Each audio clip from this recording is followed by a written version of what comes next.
Een hele goede middag en welkom bij de derde aflevering van Vastelovendprogramma Doorgonverweer. We brengen u vandaag weer op de hoogte overal wat er gebeurt in het Vastelovensland. Niet natuurlijk alleen hier in Wiert, maar ook verder boete. Wat kun je allemaal in het programma verwachten vandaag? Je gaat je kennis maken met de prins en de prinses van carnavalsvereniging De Piepkukes, maar ook met de jeugdprins en jeugdprinses van jeugdcarnavalsvereniging De Kilkes uit Nederdeens. We gaan het hebben over het doelbieterstoernooi. Ook gaan we het hebben over de vastelovens in een café. En het gaan we in dit geval hebben over Wiert-Zuid. Zo gewoon boete de stad vandaag. En we kallen ook over de fotografie bij de vastelovensactiviteiten. Franske Adriaan steekt u natuurlijk weer langs met zijn knipijsje. En Saskia Meulen die neemt zich vandaag weer met wat er allemaal te doen is in het vastelovensland in de vastelovensagenda.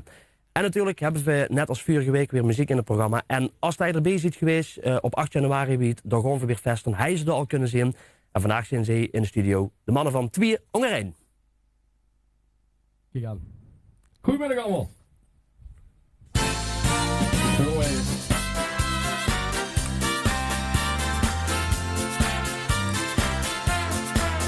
Pluk dag zo dik als het kan. Gooi de luipenroet, geniet er toch van. Het plezier dat zit ons in de schoot. Wij zijn er weer verkloon van klein tot groot. In ons herders woont geen eigen kleur. Met een schoenkleurig pakje gewoon weer op vuur. Dit toch nog lang en iedereen weet. Wij gaan doen tot het niet meer gaat. Met vaste lovens gaat hier ons Limburg weer in trance. Kreeg iedereen alweer die kans om groot te leven. De schoonste dag van het jaar. Kijk hier ons Limburg hier weer gaan. Dit is nog lang en niet gedaan. Beleef vandaag. Ja la la, ja la la, ja la la la la. Kijk ik soms in Schattenwiet. Alles kunt goed al koosje soms Schattiet. Maak dich dan geen dikke pijn. Zet die zullig aan de kant en pak die bijeen. Want de bied is daar ook huurt. Allemaal prettig gestuurd. Iedereen die duikt weer mee.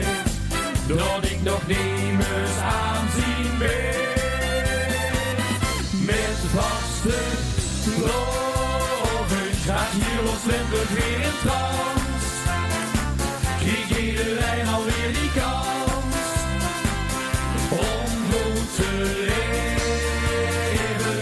De schoonste dag van het jaar. Kijk hier ons Limburg hier weer gaan. Dit is nog lang en niet gedaan. Beleef vandaag. Onze leeuw en nachtegaal verkopen de gekste kou. Vandaag blief ik geen plekje, ik heb de kriebels overal. Met vaste lovens gaat hier ons Limburg weer in trance. Kreeg iedereen alweer die kans om goed te leven. De schoonste dag van het jaar. Kijk hier ons Limburg hier weer gaan. Dit is nog lang en niet gedaan. Beleef vandaag. Dit is nog lang en niet gedaan.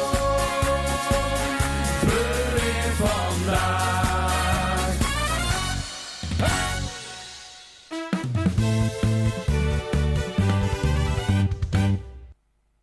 Ja, de mannen van Twee Ongerijn, je gaat je nog een aantal keer zien in deze uitzending. Gaan we even het laatste nieuws doornemen. Heb je het misschien al gehoord? Ronald en Karin zijn gisteren uitgeroepen tot finalist van het LVK in Heerlen. Wat goed dat het vastelovend is een van de 20 finalisten die op 10 februari op de bühne zullen staan. En Ronald en Karin, ik heb gisteren al gefeliciteerd, maar ook via deze week en ook namens het team van Doorgonverweer een dikke proficiat en alvast heel veel succes. Goed, elke week hebben we natuurlijk weer hier in de studio een prins, maar ook een jeugdprins staan. En ja, ook deze week is weer gelukt om er naar de studio te halen. Bij mij in de studio zijn van carnavalsvereniging De Piepkukes prins Richard I met zijn prinses Claudia. En van vastelovendvereniging, jeugdcarnavalsvereniging moet ik eigenlijk zeggen, De Kielkes, zijn die jeugdprins Dajo en jeugdprinses Bente. Goedemiddag, welkom allemaal. Richard, zullen we even bij u beginnen? Ja goed, ik heb natuurlijk een beetje de uitroeping metgekregen, omdat ik ook op de Bontenoventje een actje heb genomen bij u in Dintje. Wanneer is je gevraagd? Want wie lang wist je al dat je de nieuwe prins mocht worden van de Piepkukes? Dat was vooraan in oktober. Toen kreeg ik een telefoontje om even naar werkje te komen kijken bij onze Ierevort.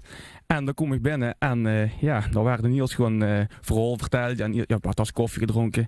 En op een gegeven moment toen kwam door de vraag van, wil je de nieuwe prins worden van de Piepkukes? Dus ja, door met mijn prinses overlaagd, hoeven we niet lang over na te denken. Natuurlijk hebben we dat opgezegd. Ja, en zo is het eigenlijk ontstaan. Want dat is wel een winst op dit geweest, of is het zoiets van dat overkut me genomen en je denkt van, vastelovend is mijn ding, dat wil ik wel. Ik stond natuurlijk altijd heel dichtbij bij de vastelovend, dat ik altijd met de kapel meegaan. Maar ja, als je me dat eerder gevraagd had, gooi je een keer mij als prins, dan weet ik niet als ik dat van tevoren geweten naar zeg, maar nu dat ik dat meemaak, geweldig. Ja, dus eigenlijk is het beste geweest voor u dat je er echt mee overvallen zit, Jan. Ik denk het wel, ja. Ja, bij u heb ik net gehuurd, is het een klein beetje angst gegaan, Dajo? Ja, want op de dag zelf moesten we naar een huisje komen en daar werden mensen ingelokt. Oké, maar je wist van tevoren niet met win dat je voorop zit gewoon? Nee. Dus Royers wist het wel al heel lang, maar jij niet? Nee. En dan gebeurt het. En dan, wat denk je dan? Ik ben erin gelokt. Ja, dat zei je goed zo, dat klopt. Dus maar ga je wel zoiets van, yes, leuk dat ik erbij mocht maken. Jazeker. Ja? Dus het was wel een kleine winst van Ja, want ik doe altijd al mee met carnaval. Kijk, dus je zit ook wel een goede vastelovend verder wat dat betreft. Ja. Oké, dat is heel erg belangrijk. Goed, we hebben ook van u beiden een klein beetje begrepen wie dat je gevraagd zit. De uitroeping, kunt je dan bij kijken. Nou is dat bij u natuurlijk, denk ik, een klein beetje anders ook geweest als Burg, want jij kunt er een beetje over mij denken. Ja, in feite wel, ja. Ja goed, ik heb het dan gezien, maar even voor een klein beeld te schetsen wie uw uitroeping is geweest. Nou, er waren heel veel mensen die verwachten dat de dochter van onze Ierevort samen met haar vriendje prinspaar zou weer voor dit jaar. En daar hebben we natuurlijk op in kunnen spelen. Dus er is een heel schoon act gemaakt. En uiteindelijk heeft Johan ook helemaal in mij kunnen spelen. Hij heeft te veel op de bühne gestangen. Ik kwam uit de kist en iedereen dacht van dat gaat weer. En ik stond aan de zijkant bij de kapel. Ja, iedereen voor de gek gooien. En dan denk ik, het is toch angst. En dan komen we in de vuren neer. Ja, je hebt in dit stiekem ergens een klein beetje gebuild? Ja, hij zit van niet. Maar hij zit van niet. Ja, het red je de kop echt. Zit er nog. Zit dat? Nee, ja goed. Nu is het natuurlijk een klein beetje bij allemaal. Dan ben ik wel heel benieuwd. Want goed, jij zit natuurlijk ergens een toon gelokt. Bij je pas te huren kreeg, zei het werkt. Maar wie hebben zich dan uitgeroepen? Ja, een vreemde scheidsrechter die stuurde allemaal mensen van het veldje af. En dan kwamen daar de vorstadjudant en prins en prinses niet. Dat is weer even een heel ander verhaaltje dan wat dat betreft. Ja, dat is wel heel grappig. Dat is wel grappig, ja goed. Jammer dat we het niet hebben kunnen zien, maar er zijn ongetwijfeld foto's van gemaakt. Toch? Dat denk ik wel. Dat denk ik wel, dat is toch wel leuk. Dat is toch een leuke blijvende herinnering, dacht ik zo. Goed, vastelovend altijd een heel druk programma voor u beiden, denk ik. Wat zijn nou dingen hoe dat je heel erg nu kijkt? De optocht, dat is helemaal geweldig. Ik heb er zelf jarenlang meegelopen met de brillenjoekels. We hebben met de kapel eens een paar keer langs de zijkant gestaan, we hebben met muziek maken. Ja, en nu mogen we daar bovenop de prinsenwagen staan. Ja, dat is helemaal geweldig. Ja, dus dat is natuurlijk heel schoon om allemaal te mogen doen. Wat heb je bij? Is er een activiteit waar je van zegt van nou dat is leuk, een wegterviersmiddag of... Eigenlijk twee dingen. De optocht natuurlijk, boven de kar. En mijn eigen receptie. Want prins Richard die gaan we nog terugpakken, want ik had hem een klok gegeven. Omdat hij heel vaak te laat komt. Richard, Zijn nu? Ja, Wat daar heb duur ik je niks nu? op aan te brengen. Ga je niks op aan te brengen? Oh, dat is... Het is een klein trekje van mij dat ik wel eens een 10 minuten een keer te laat kom. Maar de meeste mensen die weten dat, die houden van tevoren rekening mee. Dus dat scheelt je. Ja, dus die mannen die daar staan, die weten dat van tevoren ook al. Die zijn, in plaats van een oor van tevoren, zijn die 2 oor van tevoren bij. Nou, zei ik gezegd, we zijn vandaag om 11:15 bij. En stonden ze om 11 uur daar. Dus ja. Oké, ja. Nou, dat gaat al het gaat lekkerder dan. Maar ja, nou ja, goed.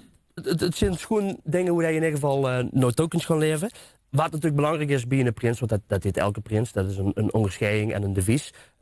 Dajo, wie heb je daar samen een beetje over nagedacht?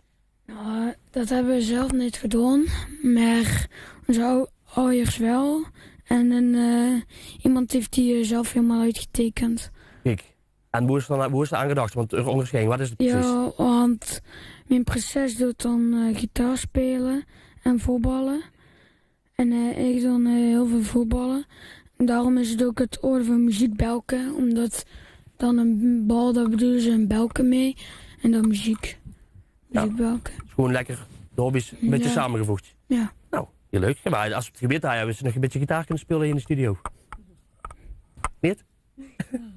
Spannend natuurlijk allemaal, dat maakt je niet uit. Ja, Richard Burg, wat heb je ingesteld? Ja, ik heb de orde van een krenken ingesteld. En een onderscheiding, ja, je ziet, nee, dat is natuurlijk een kraan. Dat is mijn werk, mijn eigen bedrijf heb ik gedaan. En je ziet ja, een tuba, ja, ik los natuurlijk bij Blaaskracht 11. En ja, de groene polo van de prullenjukkels.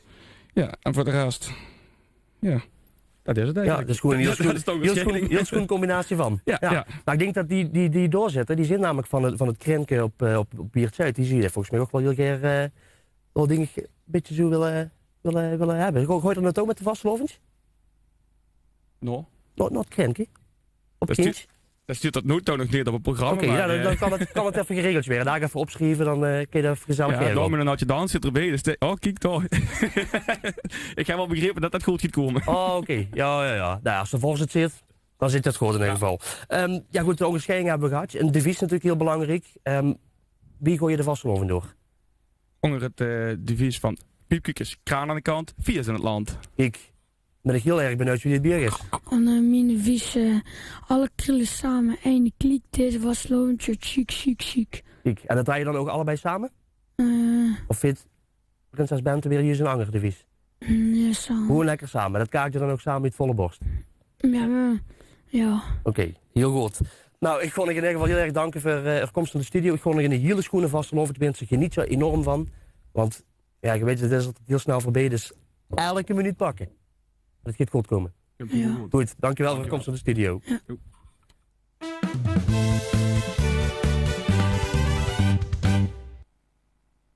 Ja, dan is ze weer in de studio.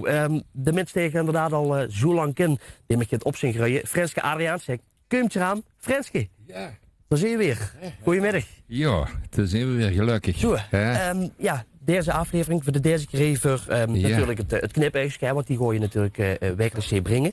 Ben ik eigenlijk wel even benieuwd, Frans, want jij zit natuurlijk ook in de grote vasteloon verder. Wanneer begint het terug? Ja, dat ligt ja met er is een verschil tussen vroeger en nu. Dus vroeger, toen begon het al met die bals en zo. En dan optochten hebben we gedaan. En in Belstokken verrond. We zijn 13 keer in Frankrijk geweest met de kuiters. En dat was een fantastische tijd. Maar de eigenlijke vastelovend, die begon dan op vrijdag. En mijn vrouw zat in het onderwijs en die meesters die zaten dan allemaal bij de tram. En die zaten dan te feesten. Ik werkte door heel Limburg. Ik meen dat ik toen van Venlo afkwam, de eerste keer. En dan maak ik thuis kwam. En dan ren ik naar boven. Ik heb daar een vastelovenkast met allemaal vastelovenkleieren in. Ook van Bonte-Oven, waar ik een gespeeld heb. En dan pak ik mij wat. En toen, een vrijdag, pak ik het bruin bollootje. En daar liep ik met naar de tram. En daar heb ik ook wat op gemaakt destijds. Dus van knipbergje. Ja.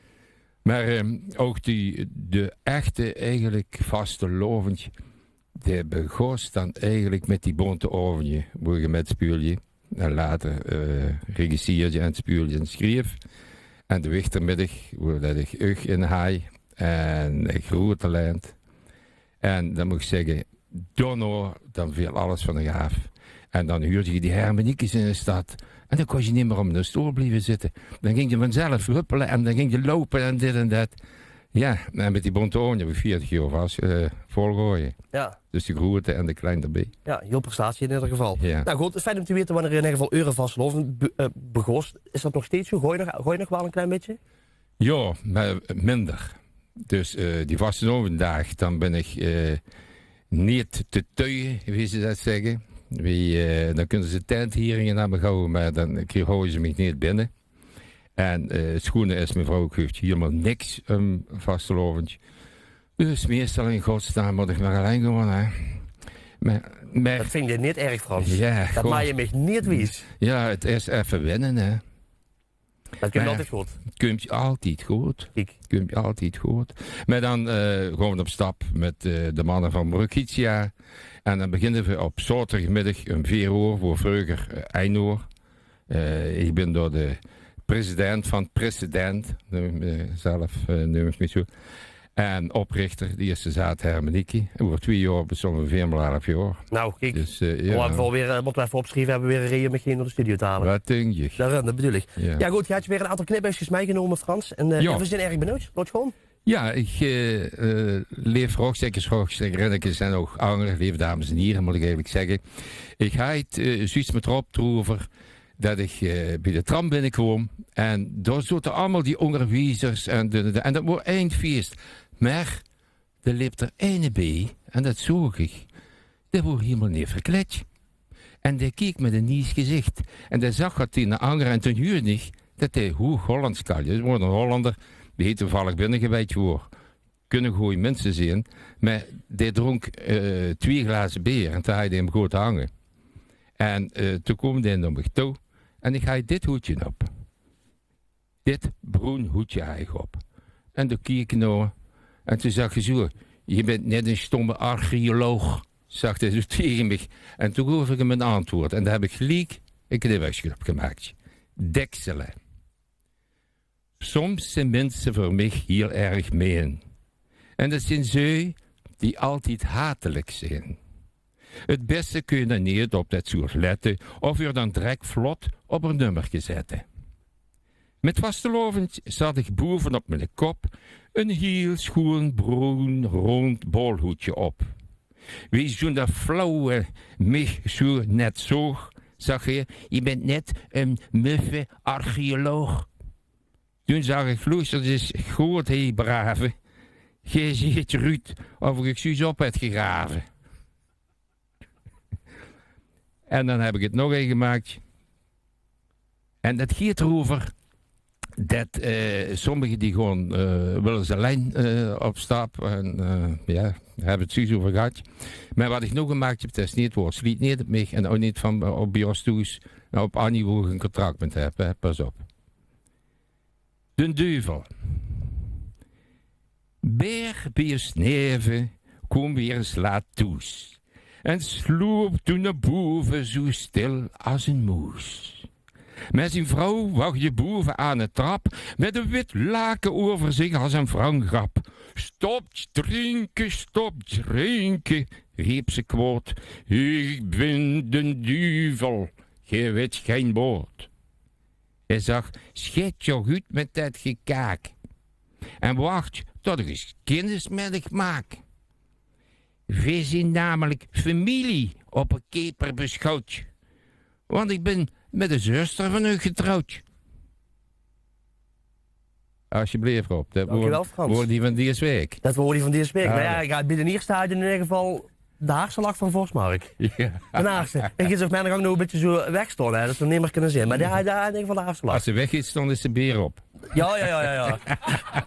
Dat is weer ook weer zo'n goed teken, joh. Dan zou ik zeggen, Frans, dankjewel voor deze week. Oké. Goed maar snel met de mensen een pilsje Volgende drinken, week. want anders dan is het metaal gewoon nog weg. Doen we. Goed, tot volgende week, Frans. Ah, ja. Goed, dan gaan we gelijk door tot het volgende item. Want sinds 1974 werd door vasteloonverenigingen uit Wiert het doorbieterstoernooi georganiseerd.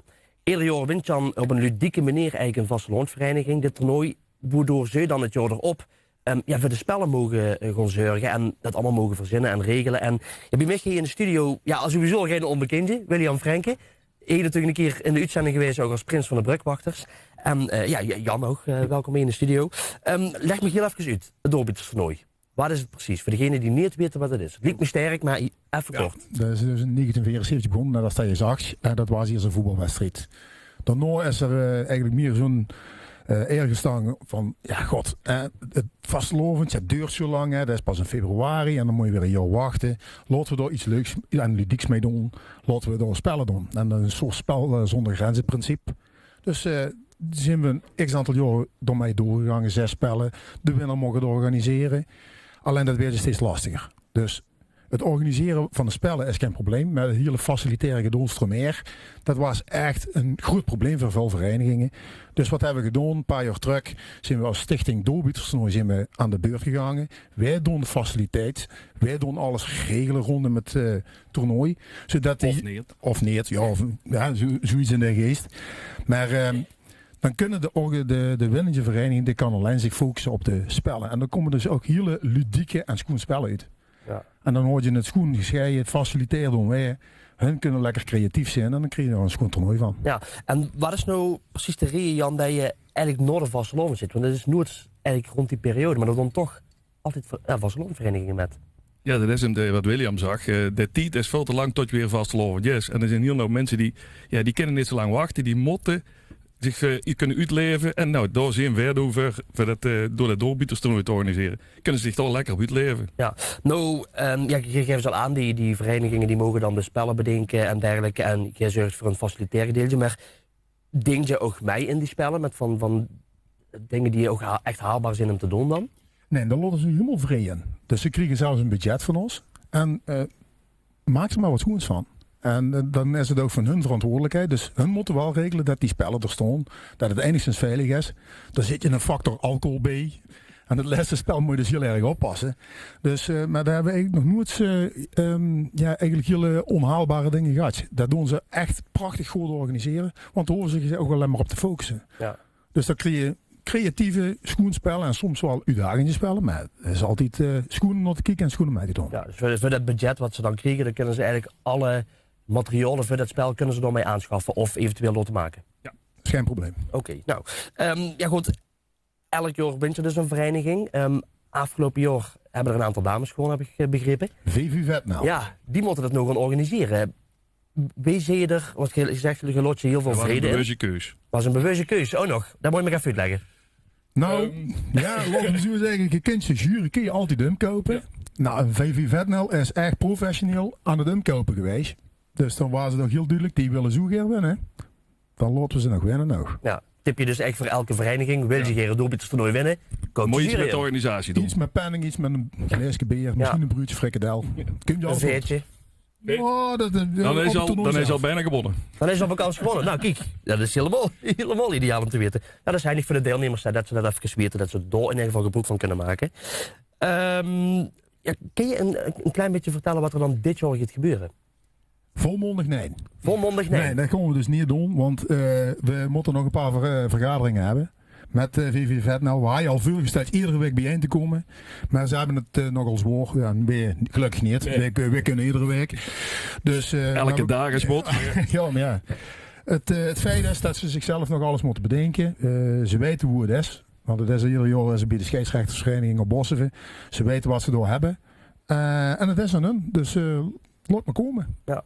Doe je zelf ook met een aantal dingetjes? Of is het echt puur een lijn van we zijn een organisatie en we doen gereren? Ja, wij doen voornamelijk mij aan de bar. Voornamelijk mij in de bar. Ja.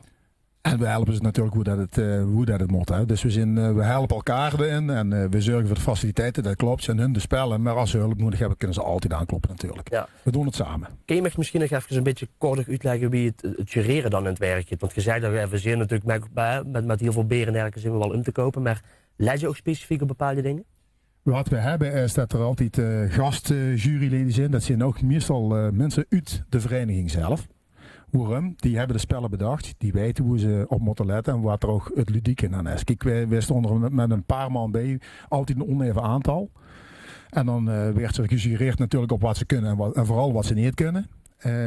Nou ja, de factor omkopen, dat is gewoon een ludiek iets erbij. Tuurlijk. En je kijkt natuurlijk ook van wat zo'n vereniging met zich meebrengt en wat ze allemaal kunnen. En wie keer dat ze het ook willen.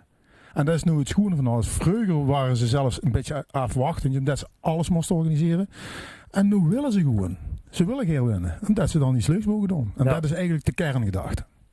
En de groep T Winch, zit er zelf ook mee in het jaar dat ze het organiseren? Of zei je van, dat gaat niet?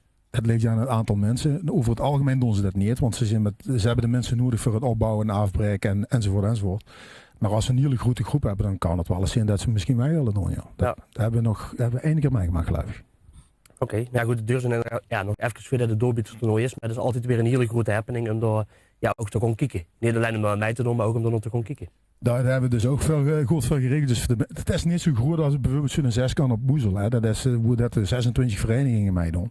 Dus we worden het vrij beperkt. Maar de mensen die kunnen komen kijken, ja, daar werd wel goed voor gezorgd. Voor de wichtertjes hebben we lekker ranje en chips en dat is voor niks. Want als die het goed hebben, blijven de oren zo houden. Ja, nee, daar begint het mee, hè. Daar begint het mee. Ja goed, ik ga nog in ieder geval met de vuurbereidingen die je moet doen met Guren, dat vrij beperkt is. Dat hij op zich goed geregeld is, de organisatie dan. Gewoon ik in ieder geval succes wensen. En ja, ik stel voor dat ik tegen de tijd even een keer met ik samen door wat dan aan de bar kom hangen. Dan kom ik toch wel even jureren. Je zit welkom. Je zit altijd welkom en die andere mensen natuurlijk. Ja, natuurlijk. Nou ja, goed. Je weet wat je in ieder geval moet doen als je mij doet aan de doorbiedstoernooi. Dat je dus deze man in ieder geval met heel veel bier kunt kopen. Vind je goed. William en Jan, hartstikke bedankt. En alvast een goede vastelof natuurlijk, want dat zie je allebei ook wel vasteloonveerders. En ja, we zien elkaar met doorbiedstoernooi. Je ook allemaal een hele fijne vastelovens. Goed, dankjewel.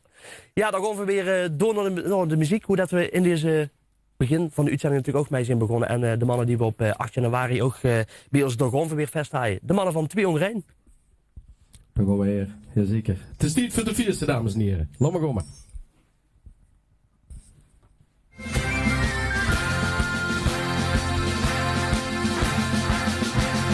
Wij weten zeker dat we iedereen zo supervolk wie nu ben jij. Het is geen toeval, nee dat kan toch niet. Dit gewoon weer met een lekker lied. Hey, hey, hey, hey, hey. Want voor de vierste maken we dienst. En vandaag is het weer zoiets. Niks helemaal tegen, je kunt nog steeds aan. Genieten van muziek en het lopen van de kraan. Gewoon als de mond ook door de stijnste moog. Weer gewoon door tot de allerlaatste oog. Hey, hey, hey, weer gewoon door. Hey, hey, hey, tot de allerlaatste oog. We drinken nog een, misschien 3 of 4. Zalig waar hij leven, vol van plezier. Heel petit op paard, gewoon en goed laat nog wit. Wie zit je hier, nu doen de wereld met. Hey, hey, hey, hey, hey. Want voor de vierste maken we dienst. En vandaag is het weer zoiets. Niks helemaal tegen, je kunt nog steeds aan. Genieten van muziek en het lopen van de kraan. Gewoon als het mocht, ook door het stijnste moog. Weer gewoon door tot de allerlaatste oog. Hey, hey, hey, weer gewoon door. Hey, hey, hey, tot de allerlaatste oog. Wie dit hier heeft, wil ze daar aan een stuk. Kwam zo net wie dit met de kuur terug. Dit geeft je zeker niet door de steek. Dus samen zingen weer een lekker lied. Hey, hey, hey, hey, hey. Want voor de vierste maken we dienst. En vandaag is het weer zoiets. Niks helemaal tegen, je kunt dus nemen aan. Genieten van muziek en de lopen van de kraan. Gewoon als de mot ook door het stijnste moog. Weer gewoon door tot de allerlaatste oog. Hey, hey, hey, weer gewoon door. Hey, hey, hey, tot de allerlaatste oog. Ja, la, la, la, la, ja, la, la, la, la. Ja, la, la, ja, la, la, la, la. Ja, la, la, la, la,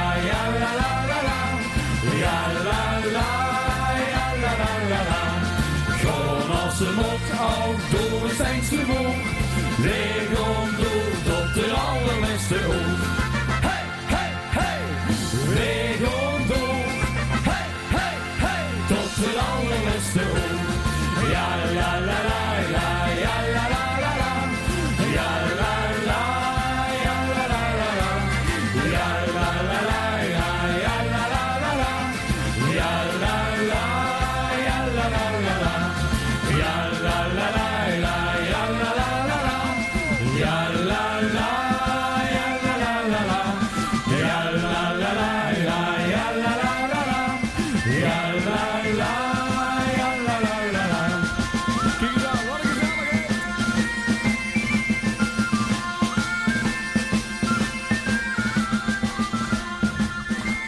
Dankjewel. Ja, er waren van 2 jongen heen. Jongens, vertel me eens, wie zijn je nou begonnen? Zoe. Zo, oké, ja, dat was. Goed. Ja. Dit was het allereerste nummertje wat ze hebben gehuurd van ons. Ja. Hoe dat we met z'n begonnen. En dat is inmiddels 10 jaar geleden. Want volgend jaar hebben we weer ons jubileum. Ja, 11 jaar. En wie begint zo gaat, daar is iedereen rooi had de leedjes over je. We zijn toen allebei apart begonnen eigenlijk met onze eigen vastelovensgroep. Dus dat was Robert met zijn groep en wij met onze vriendengroep. Daar maakten we nummers met en op het oor dat wordt het animo in die groepen dat wordt minder. En wij hadden er zelf goeie aarde en we worden allebei frontzanger ook van die groepen.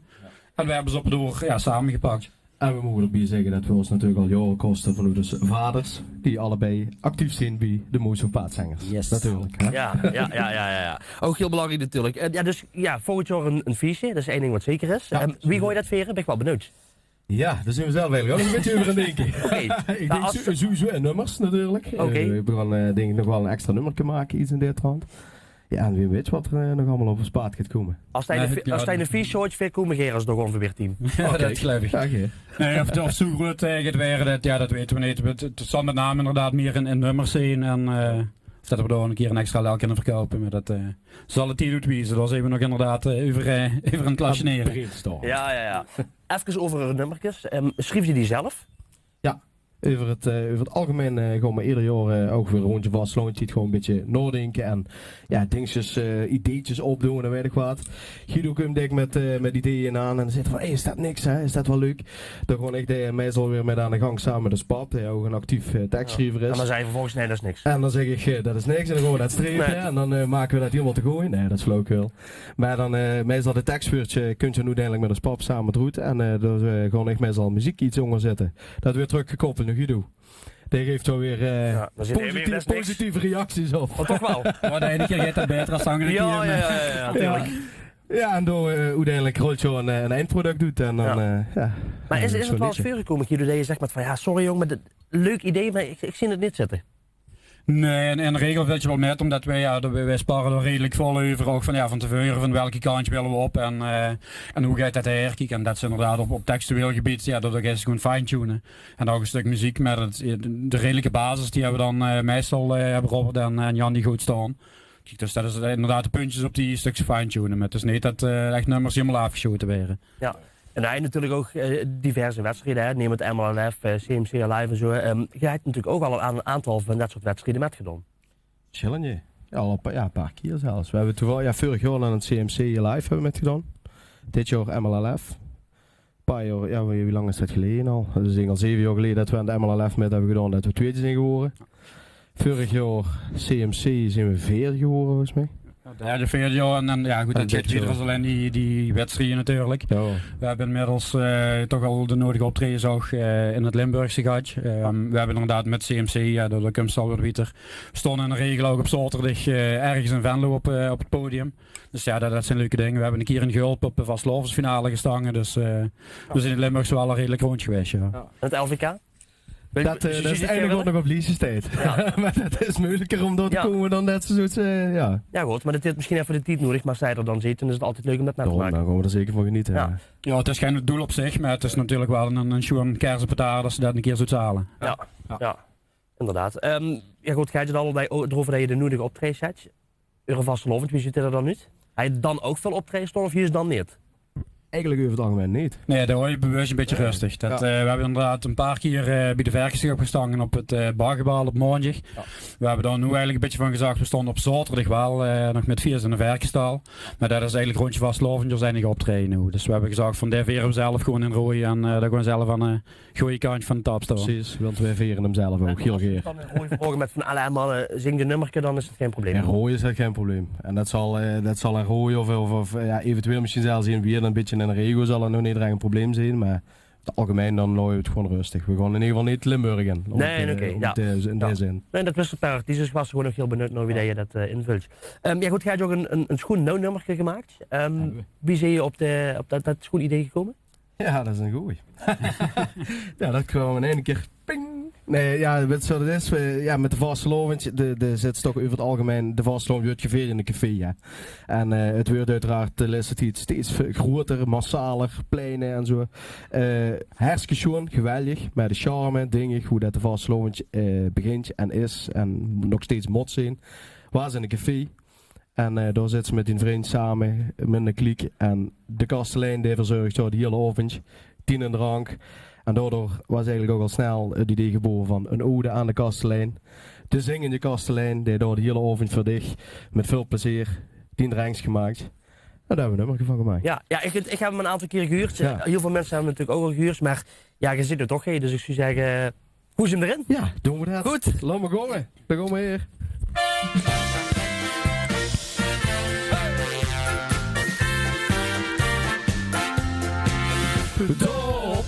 Bios, door ik geen broencafé, het Doremi, Lazio. Bij iedereen bekend als het café van Omertree, het Doremi, Lazio. Hij heeft zijn vaste lovenspak op zolder nog gezocht, maar zo verkleed als zichzelf, dat is al gek genoeg. Maar als de oven speelt, dan zijn ze weer versterkt. Want de zingende kastelein, die zingt de volle bos. Ja la la la, ja la la la. En als ze zingt dan tapt je mee, dus weer wil je dorst. Ja la la la. Hij zingt dan tot een uurtje of 4. Vaste liedjes met plezier. Zo rijdt hij 3 dagen lang te kier. En iedereen schreeuwt, wij willen meer. Want de zingende kastelein, die zingt de volle bos. Ja la, ja la la la.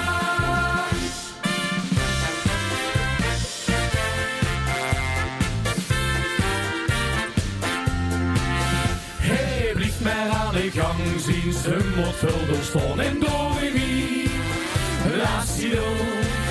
Zien liedjes zijn altijd meer een lachen, meer een troon en Doremi, Lazio. Hij mag nu van de dokter maar 4 glaasjes bier per dag. Alleen is nu de vraag of dat het bies is doktersmaak. Maar als de oven speelt, dan zijn ze weer versterkt. Want de zingende kastelein, die zingt de volle bos. Ja la la la, ja la la la. En als ze zingt dan tapt je mee, dus weer wil je dorst. Ja la, ja la la la. Hij zingt dan tot een uurtje of 4. De vaste liedjes met plezier. Zo rijdt hij 3 dagen lang te kier. En iedereen schreeuwt, wij willen meer. Want de zingende kastelein, die zingt de volle bos. Ja la, ja la la la. Laat hem met vaste loven maar begon. Want op pas woensdag is het weer gedaan. Want de zingende kastelein, die zingt het volle bos. Ja la la la, ja la la la. En als zij zingt dan tapt je mee, dus weet wil je dorst. Ja la, ja la la la. Hij zingt dan tot een uurtje Vastelovensliedjes met plezier. Zo kijkt er ieder land terug hier. En iedereen schreeuwt, wij willen weer. Want de zingende kastelein, die zingt de volle bos. Ja la, ja la la la. Want de zingende kastelein, die zingt de volle bos. Ja la, ja la la la. Ja la, ja la la la.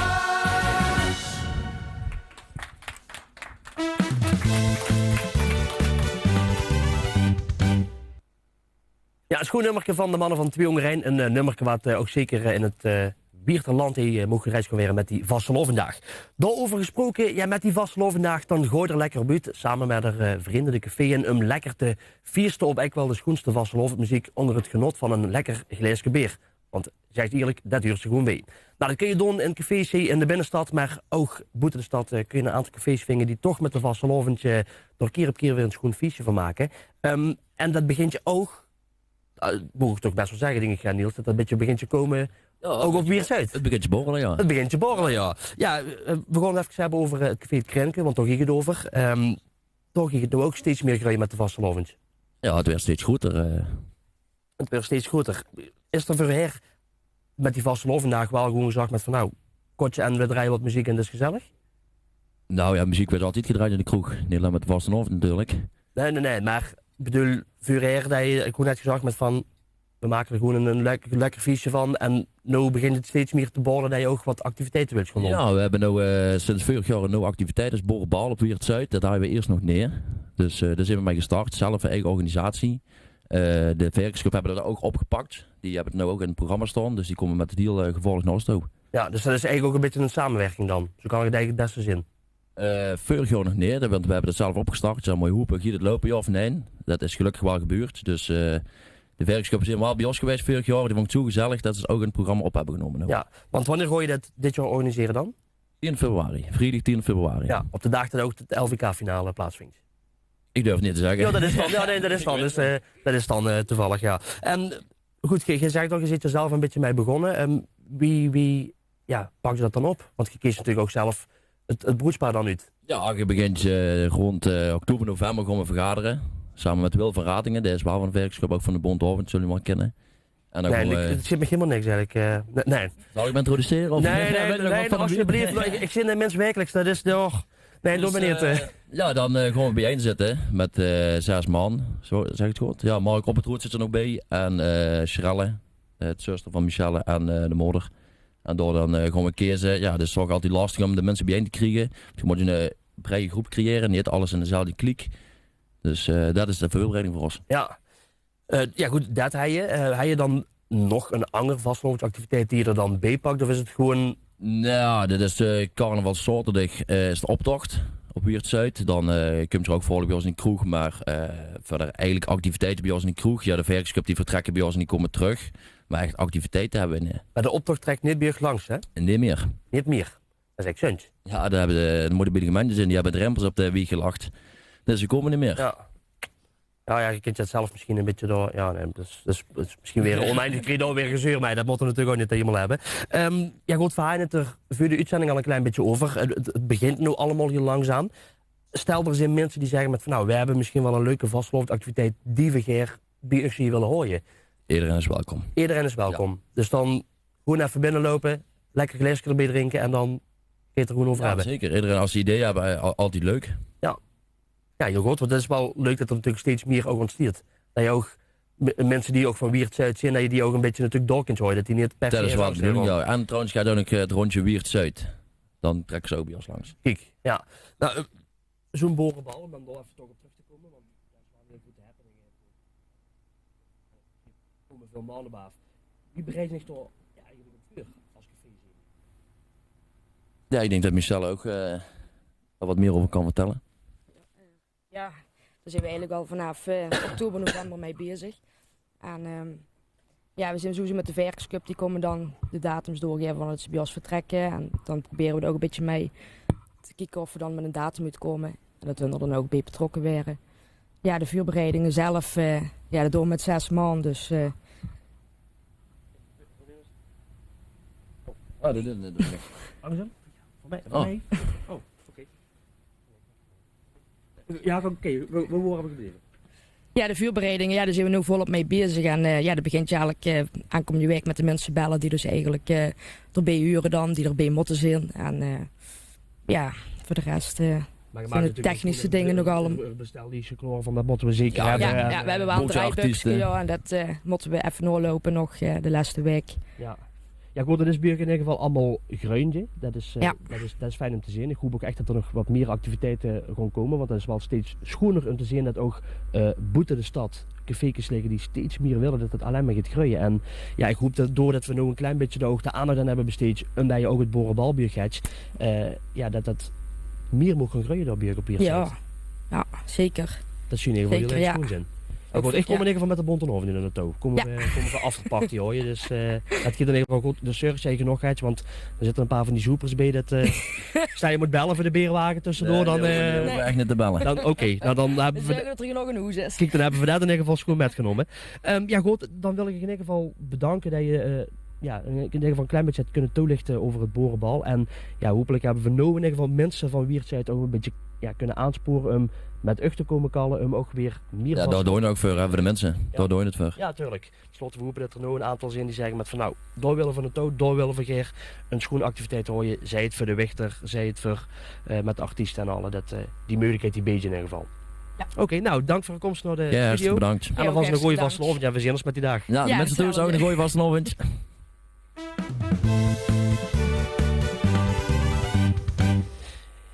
Ja, de komende weken is er natuurlijk van alles te doen op het vastelovendsgebied. En Hebi de Gonverbeer besteven er natuurlijk volop aandacht aan in de show. Maar hoe kun je de komende weken allemaal naartoe gaan? Daar even Gerven op de huurtje. En dat gaat natuurlijk, neem eens minder doen als Saskia. Goedemiddag. Vanmiddag zie je welkom op de prinsreceptie van kasteelheer Freddy en het kroonpaar Siem en Robin van de Beesterbolle. De receptie is vanaf 11:02. Het is in cafézaal De Hoek. Dan kun je vanmiddag ook nog naar Ospel. Want dat is de prinsreceptie van prins Peter en prinses Erika van de Flikkenstekers. Je kunt je feliciteren vanaf 1 uur in zaal Peeljuweel. Volgende week zaterdag, 4 februari, kunnen de wichtertjes weer gaan feesten op de Wichterfeestmiddag. In de Brouwer op de Oelemerentje. Het begint om 1:30 en de kaarten die hoef je niet eens te kopen, want het is gratis en voor niks. Op zaterdag 4 februari kun je ook nog Gruts van de Zotmalen in Stramprooi. Het begint om 8 uur en de kaarten zijn €9. In de line-up staan onder andere Ed en Frans, Cartouche en Ronald en Karien. Kijk even op zotmalen.nl hoe dat je aan kaartjes kunt komen. En heb je nog zin om naar de Bonte Oventje te gaan, dan kun je komende week op donderdag, vrijdag en zaterdag nog terecht bij de Verkenscup. Kijk even op hun site hoe dat je de kaartjes kunt kopen. En dat was hem alweer. Wil je de agenda nog even teruglezen? Kijk dan op de Facebookpagina van Daar gaan we weer. Heb je nog informatie voor in onze agenda? Dan kun je dat mailen naar dgvw@weertfm.nl.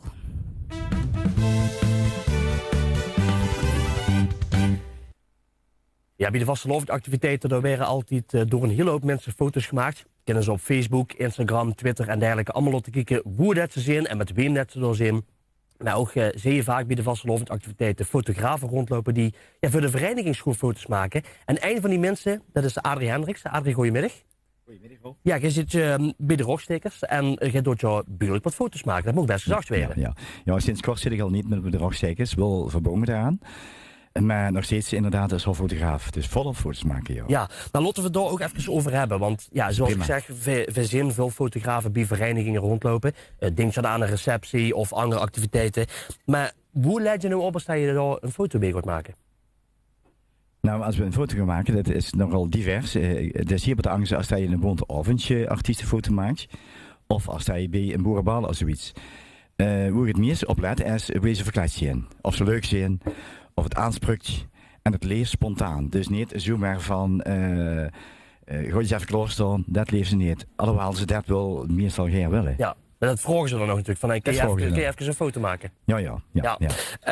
Goed, je noemt een aantal dingen op, hè. Bonte Oventje, boerenbal.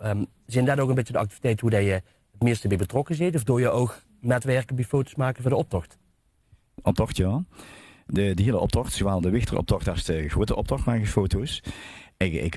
Alle rockstickersactiviteiten. Die werden dan ook verwerkt en geselecteerd en dan gaan ze het archief in. Of op een website, maar ook zijn er heel diverse aanvragen van kun je dat leveren. Maar de prins bijvoorbeeld kan dat aan ik vragen van goh, er zijn een aantal foto's gemaakt die vind ik schoon die zou je ter herinnering zou je die in mijn archief willen hebben. Ja, dat is al zover georganiseerd dat de prins achteraf altijd alle relevante foto's krijgt. Zowel de prins als de jeugdprins uiteraard. Ja.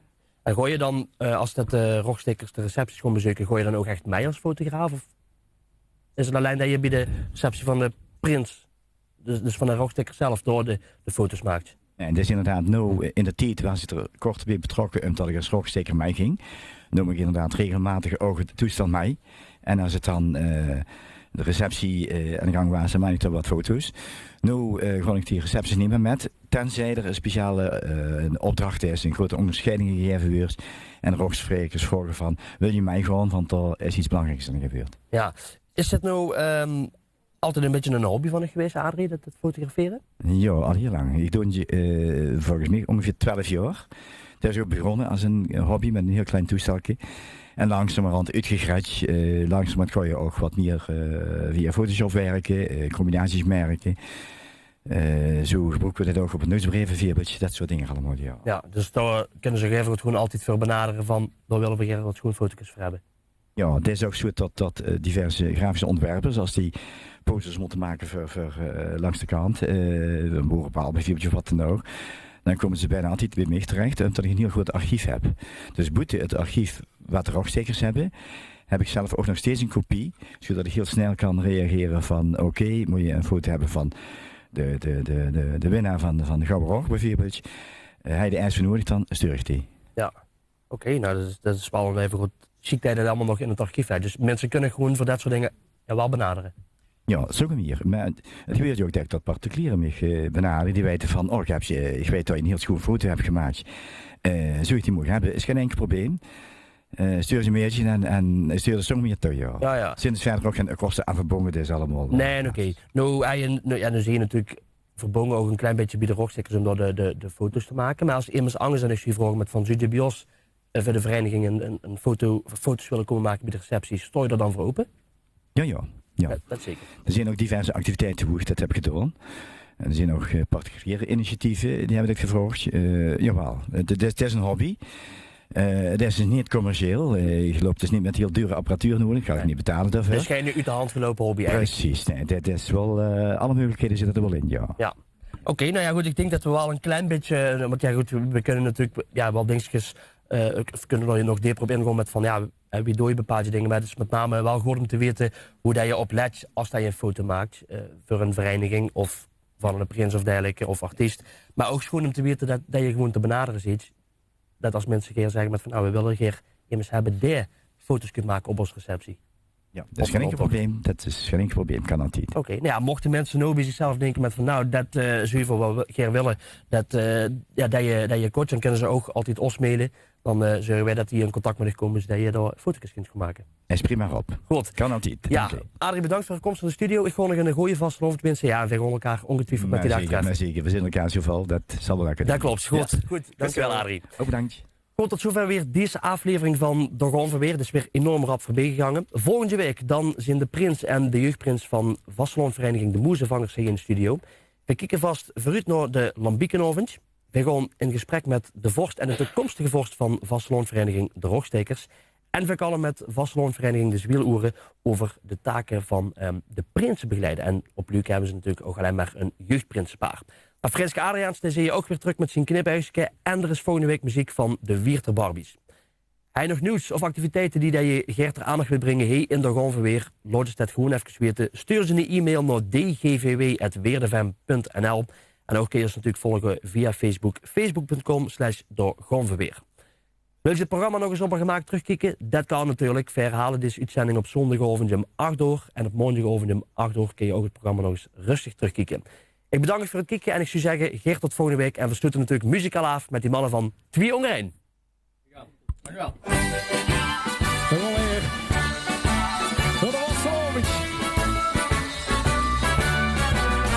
De buurman die van links bij ons leven, hij springt en dan zal heel zijn leven.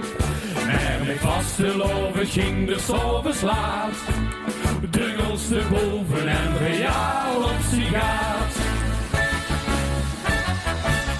Dan is ze vies op het futje gevallen, daar blieven ze nog jongen overkallen. Zeker weten dat het dan bal is, met vaste lovens lachen weer om alles. Dan is het liefst wie schijven of krommer, of nog beter wie gekker of stommer. Ze blijven lang nog over de kallen, als ze vies op die butje best gevallen.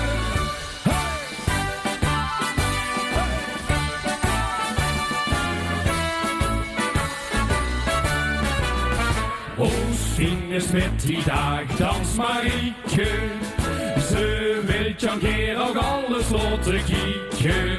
Hun spagaat ging niet wie het mot, ze liet je goed en ging door weer op haar vod. Dan is ze vies op het futje gevallen, daar blieven ze nog jongen overkallen. Zeker weten dat het dan bal is, met vaste lovens lachen weer om alles. Dan is het liefst wie schijver of krommer, of nog beter wie gekker of stommer. Ze blijven lang nog over de kallen, als ze vies op die butje best gevallen.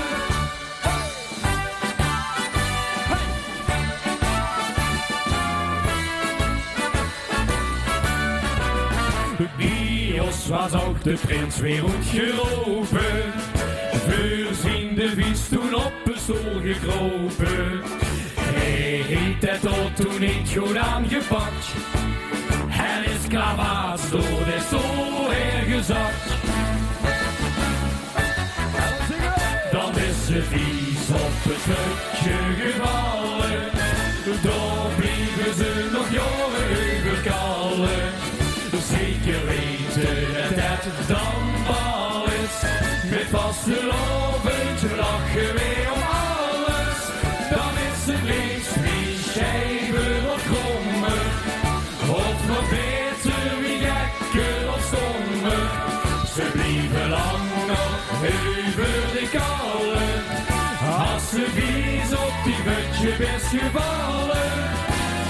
En geeft ze nog eens vies op die voet, dat liet je niks, wat moet, dat moet. Dan is ze vies op het butje gevallen, daar blijven ze nog jongen overkallen.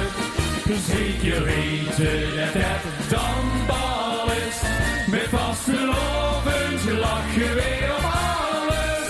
Dan is het liefst wie schijver of krommer, of nog beter wie gekker of stommer.